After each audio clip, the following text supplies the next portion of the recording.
आप सभी का मैथ नोट्स के इस यूट्यूब चैनल पर स्वागत है। आज के क्लास में हम लोग प्रश्नावली 9.1 के प्रश्नों का हल देखने वाले हैं। चलिए आज का सेशन स्टार्ट करते हैं। क्वेश्चन नंबर फर्स्ट से। क्वेश्चन नंबर फर्स्ट क्या कह रहा है कि सर्कस का एक कलाकार एक 20 मीटर लंबी डोर पर चढ़ रहा है जो अच्छी तरह से तनी हुई है और भूमि पर सीधे लगे खंभे के शिखर से बंधा हुआ है। यदि भूमि स्तर के साथ डोर द्वारा बनाया गया कोण 30 डिग्री का हो तो खंभे की ऊंचाई ज्ञात कीजिए। ये फिगर जो है बगल की आकृति में दिया गया, आकृति 9.1 इसमें फिगर इसका दर्शाया गया।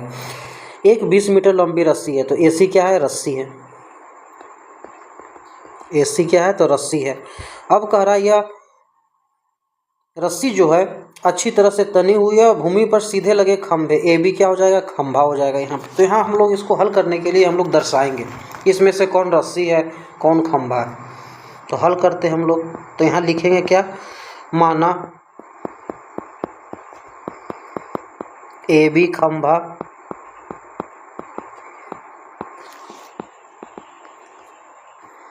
तथा एसी रस्सी है। ये जो आकृति है इसमें ए बी खंभा है और एसी रस्सी है और इसके साथ जो कोण बन रहा है 30 डिग्री का। तो कह रहा है कि खंभे की ऊंचाई ज्ञात करें।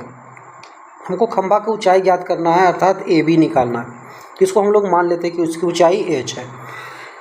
तो यहाँ पे दिया हुआ क्या है? तो खंभा की ऊंचाई हमको निकालना है और एक 90 के सामने वाला साइड यानी रस्सी की लंबाई दिया हुआ है और एंगल यहाँ पे सी है। तो सी एंगल के सामने वाला साइड जो होता है, भुजा होता है, वह होता है आपका लंब। और 90 के सामने वाला साइड क्या कहलाता है? तो 90 के सामने वाला साइड कहलाता है आपका कर्ण।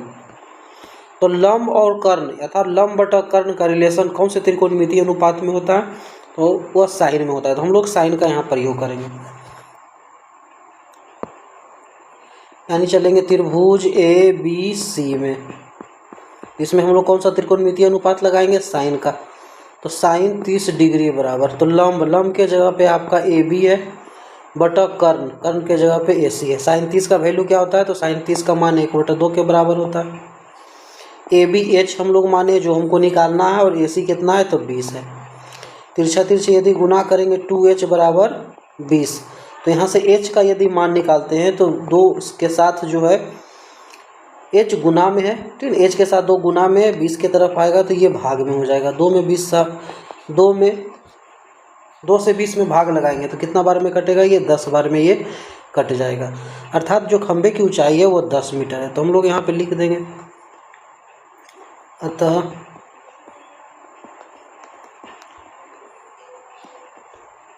खंभे की ऊंचाई बराबर 10 मीटर और इस क्वेश्चन का आंसर हो जाएगा।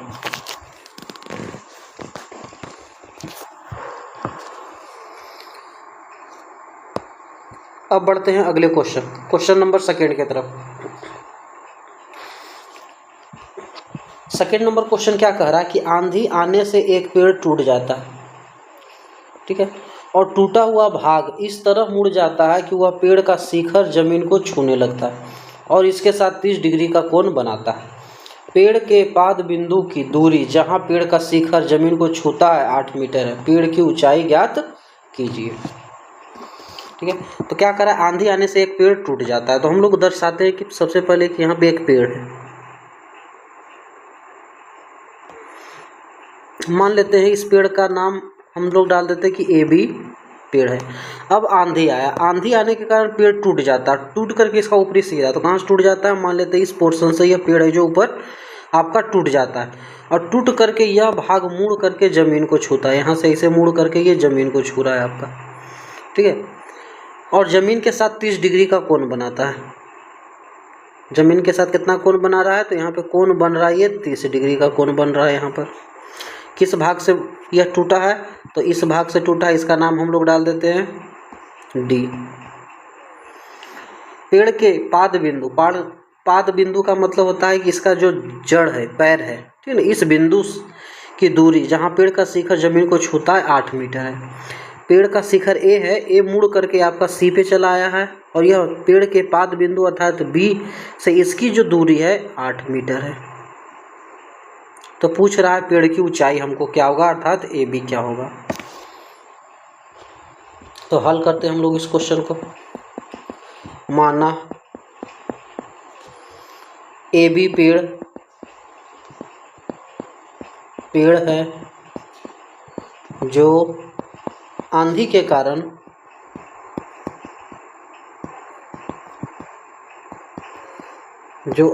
कारण D से टूटकर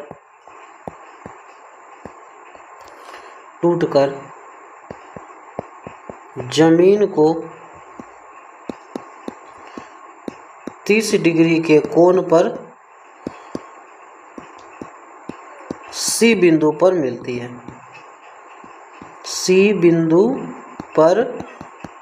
है। ये हम लोग लिख सकते हैं यहाँ पे। तो पेड़ की ऊंचाई जो होगी, पेड़ की ऊंचाई यानी पेड़ पहले कितना ऊंचा था, तो पेड़ पहले आपका A से B था। A से B कहने का मतलब हमको किस प्रकार निकलेगा, यह जो AD जो है, AD आपका कहाँ क्या मुड़ करके बन जाता है, ये DC बन जाता है। ये तो पेड़ की ऊंचाई अर्थात AB हमको निकालना है। तो सबसे पहला काम हम लोग करेंगे BD और साथ में CD, यदि इस दोनों को जोड़ देंगे तो हमको AB ज्ञात हो जाएगा। तो अब चलते हैं त्रिभुज BCD में।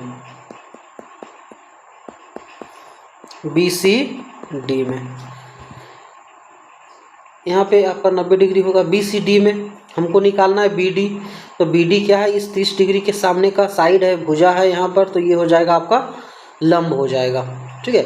और ये आधार, तो लंब और आधार किस में होता है, कौन से त्रिकोणमितीय अनुपात में, तो tan में। तो tan 30 का प्रयोग करेंगे, tan 30 डिग्री बराबर लंब, तो लंब हो जाएगा आपका BD और आधार आपका BC। तो tan 30 का मान क्या जानते हैं, तो 1/√3। BD नहीं मालूम है तो BD रखते हैं और BC के जगह पे 8। यदि तिरछा तिरछी गुना करेंगे √3 BD बराबर 8। तो यहाँ से यदि हम लोग BD निकालते हैं तो √3 BD के साथ में गुना में है, 8 के तरफ आएगा तो ये भाग में हो जाएगा। तो BD कितना चला आया, 8√3 मीटर। BD निकल गया। अब उसके बाद हमको CD की आवश्यकता है। तो CD निकालने के लिए ये आपका आधार है और CD क्या है, कर्ण है। तो आधार और कर्ण किस त्रिकोणमितीय अनुपात में, तो कॉस में। तो हम लोग पुनः चलेंगे, पुनः त्रिभुज BCD में। तो हम लोग किसका प्रयोग करेंगे, cos 30 डिग्री। तो क्या जानते हैं, आधार, तो आधार आपका BC है और कर्ण CD है। तो cos 30 जो होता है उसका मान कितना होता है, तो sin 60 के बराबर होता है, अर्थात √3/2। BC 8 है, CD हमको नहीं मालूम है। तिरछा तिरछी यदि गुना करेंगे √3 CD जो होगा 8 दूनी 16 के बराबर होगा। यहाँ से CD निकालेंगे तो 16/√3 मीटर। BD और CD दोनों निकल गया। अब हमको पेड़ की ऊंचाई ज्ञात करना है। तो पेड़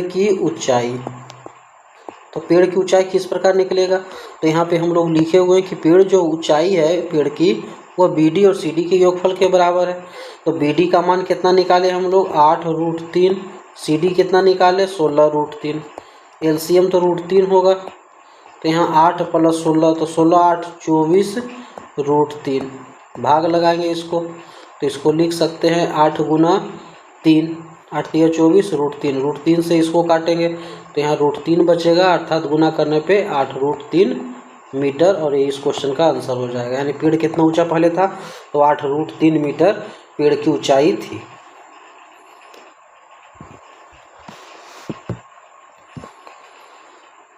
अब बढ़ते हैं अगले क्वेश्चन नंबर 3 की तरफ। 3 नंबर क्वेश्चन में क्या करा है कि एक ठेकेदार बच्चों को खेलने के लिए एक पार्क में 2 फिसलन पट्टी लगाना चाहता है, फिसलने वाला, ठीक है। 5 वर्ष से कम उम्र के बच्चों के लिए वह एक ऐसी फिसलन पट्टी लगाना चाहता है जिसका शिखर 1.5 मीटर की ऊंचाई पर। तो इसका फिगर पहले हम बनाते हैं। 5 वर्ष से कम बच्चों के लिए 1.5 मीटर जिसका शिखर हो, अर्थात ये मान लेते हैं कि इसकी ऊंचाई 1.5 मीटर है और भूमि के साथ 30 डिग्री कोण पर झुका हुआ हो।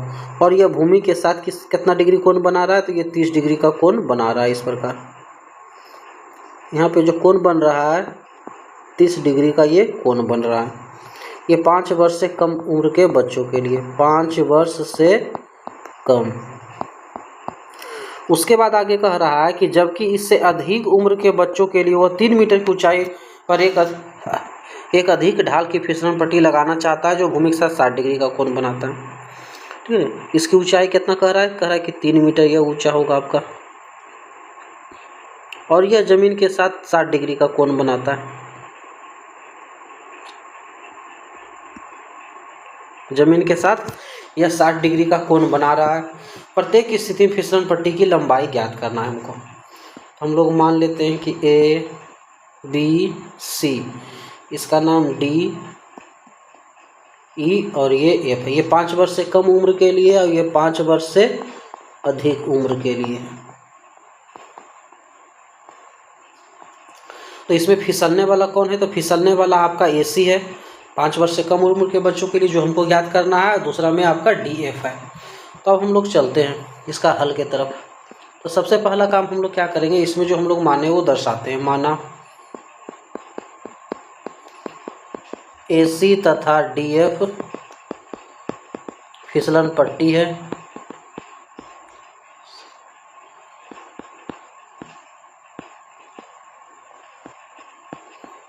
पट्टी है, ठीक है। उसके बाद अब हम लोग चलते हैं त्रिभुज ए बी सी में। त्रिभुज ए बी सी में हमको ए सी निकालना है, ठीक है। तो ए सी निकालना है और कौन सी दिया हुआ, तो सी के सामने वाला साइड लंब होगा और ए सी क्या है? कर्ण है। तो लंब और कर्ण अर्थात लंब बटा कर्ण किस में? तो साइन का। तो साइन का प्रयोग करेंगे हम लोग। साइन 30 डिग्री, साइन 30 डिग्री क्या जानते हैं? तो लंब बटा में कर्ण। साइन 30 का मान 1/2 के बराबर होता है। ए बी 1.5 है, ए सी नहीं मालूम हमको। तिरछा तिरछी गुना करेंगे यहाँ से, तो ए सी बराबर 1.5 में 1.5 में 2 का गुना करेंगे अर्थात 3 मीटर। तो हमको निकल गया कि जो 5 वर्ष से कम उम्र के बच्चों के लिए है फिसलन पट्टी, उसकी लंबाई कितना है? तो उसकी लंबाई 3 मीटर है। उसके बाद अब चलते हैं त्रिभुज डी ई एफ में। तो इसमें 90 डिग्री के सामने वाला साइड आपका कर्ण होगा अर्थात डी एफ कर्ण है ये, और एंगल के सामने का साइड जो होगा लंब होगा। लंब और कर्ण सेम, साइन का हम लोग प्रयोग करेंगे यहाँ पे। तो साइन एंगल कितना का है? 60 डिग्री का। तो लंब आपका डी ई है और कर्ण आपका डी एफ है। साइन 60 का वैल्यू क्या जानते हैं हम लोग? √3/2 डी ई कितना है? 3 है, डी एफ नहीं मालूम हमको।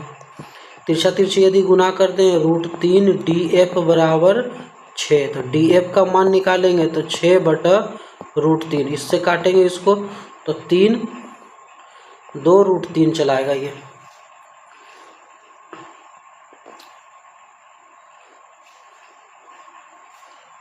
प्रत्येक स्थिति में फिसलन पट्टी की लंबाई ज्ञात करें। तो एक जगह पे हम लोग लिख देंगे यहाँ पे 5 वर्ष से कम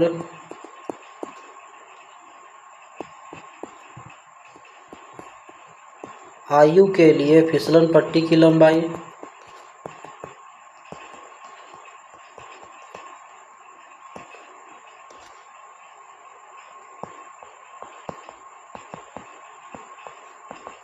बराबर कितना है? 3 मीटर है। उसके बाद दूसरा में आपका 5 वर्ष से अधिक उम्र के लिए, अधिक उम्र आयु के लिए फिसलन पट्टी की लंबाई कितना निकल के आया? तो 2√3 मीटर, और यही इस क्वेश्चन का आंसर हो जाएगा।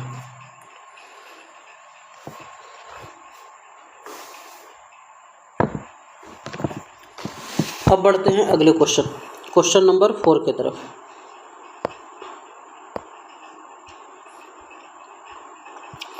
चौथा नंबर क्वेश्चन में कह रहा है कि भूमि के एक बिंदु से, जो मीनार के पाद बिंदु से 30 मीटर की दूरी पर, भूमि के एक बिंदु से जो मीनार के पाद, एक मीनार है, ठीक है, मान लेते ये मीनार है। ए शीर्ष हो जाएगा और बी इसका पाद बिंदु हो जाएगा अर्थात जड़ हो जाएगा, ठीक है ना। तो कह रहा है कि जो मीनार के पाद बिंदु से 30 मीटर की दूरी पर है, तो मीनार के पाद बिंदु अर्थात बी से कोई बिंदु जो है 30 मीटर की दूरी पर है। तो मान लेते हैं इसके बीच का दूरी 30 मीटर है और यहाँ पे कोई बिंदु है जिसका नाम हम लोग सी मान लेते हैं। मीनार के शिखर का उन्नयन कोण 30 डिग्री है। तो ए से इसका उन्नयन कोण बन रहा है आपका 30 डिग्री। ए बिंदु से सी का उन्नयन कोण कितना है? 30 डिग्री है। यहाँ पर 30 डिग्री बना दिए। मीनार की ऊंचाई अर्थात एच हमको निकालना है। तो हम लोग क्या दर्शाएंगे इसमें? माना ए बी मीनार है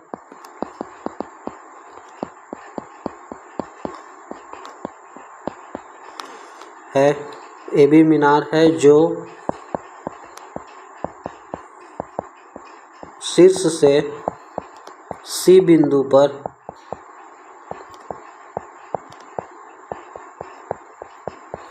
उन्नयन कोण 30 डिग्री बनाता है।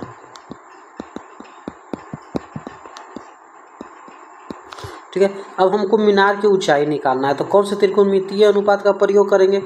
तो न इस एंगल के सामने वाला साइड लंब और नीचे वाला आधार दिया हो, तो लंब और आधार tan में, तो हम लोग tan का प्रयोग करेंगे। तो सबसे पहले लिखेंगे त्रिभुज ABC में, तो ABC में tan कितना है? तो tan 30 डिग्री है।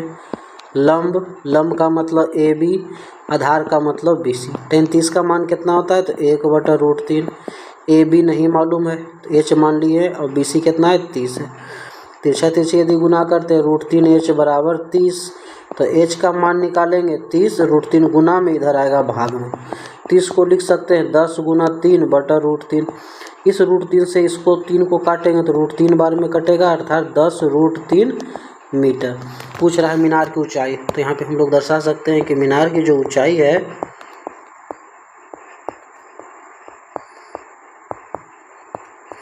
यह 10√3 मीटर के बराबर है, और यही इस क्वेश्चन का आंसर हो जाएगा। अब बढ़ते हैं अगले क्वेश्चन नंबर 5 के तरफ। 5 नंबर क्वेश्चन क्या कह रहा है कि भूमि से 60 मीटर की ऊंचाई पे एक पतंग उड़ रही है। ठीक है, भूमि से एक 60 मीटर की ऊंचाई पर एक पतंग उड़ रही है। मान लेते हैं ये भूमि है, ठीक है, और यहाँ पे पतंग उड़ रहा है, और इसका ऊंचाई जमीन से कितना है? 60 मीटर है। पतंग A है और भूमि B है, तो B से A की ऊंचाई 60 मीटर है। पतंग में लगी डोरी को अस्थायी रूप से भूमि के एक बिंदु से बांध दिया गया है। इसकी डोरी को है जो जमीन पर किसी बिंदु से बांध देते हैं। भूमि के साथ डोरी का झुकाव 60 डिग्री का है, अर्थात इसके साथ जमीन के साथ जो कोण बनाता है यह 60 डिग्री का यह कोण बना रहा है। यह मानकर के डोरी में कोई ढील नहीं है, यानी इसका नाम C डाल देते हैं। तो AC जो डोरी है उसमें किसी प्रकार का कोई ढील नहीं है। ढील तो डोरी की लंबाई हमको ज्ञात करना है, यह AC कितना होगा। तो हम लोग हल करते हैं, तो इसमें क्या लिखेंगे? माना A पतंग है तथा AC इसकी डोरी है।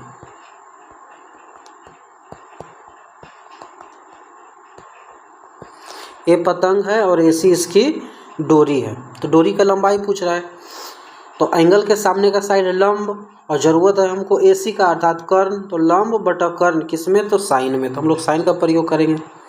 तो लिखते हैं त्रिभुज ABC में, यहाँ पे आपका 90 डिग्री के सामने वाला साइड कर्ण हो जाएगा, तो हम लोग साइन का प्रयोग करेंगे, यानी साइन 60 डिग्री बराबर। तो लंब के जगह पे AB है और कर्ण के जगह पे AC। साइन 60 का मान कितना? तो √3/2। AB कितना है? 60 है। AC नहीं मालूम हमको है। तिरछा तिरछी गुना करेंगे, √3AC बराबर 60 गुना 2। AC का मान निकालेंगे तो 60 गुना 2 और बटा में √3। 60 को हम लोग लिखना चाहें तो लिख सकते हैं 20 या 60, 20 गुना 3 और ये 2 बटा √3। √3 से इस 3 को काटेंगे तो √3 बार में कटेगा, यानी 20 दूनी 40 √3 मीटर।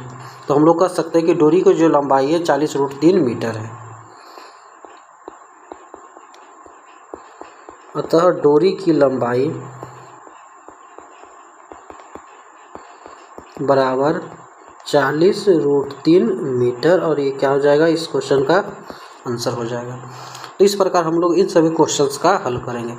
त्रिकोणमितीय अनुपात यदि कंठस्थ है तो आसानी से हल होगा, और फिगर इसका काफ़ी इंपॉर्टेंट है। फिगर यदि बढ़िया से बनाएंगे, उसको इंडिकेट कर देंगे कि फिगर में कौन क्या है, ठीक है, तो काफ़ी बेहतर समझ में आएगा। और इन सभी क्वेश्चंस का आप जितना प्रैक्टिस कीजिएगा उतना आसान होगा। वीडियो में कहीं भी दिक्कत हो तो इसे दोबारा देखें और समझने का प्रयास करें।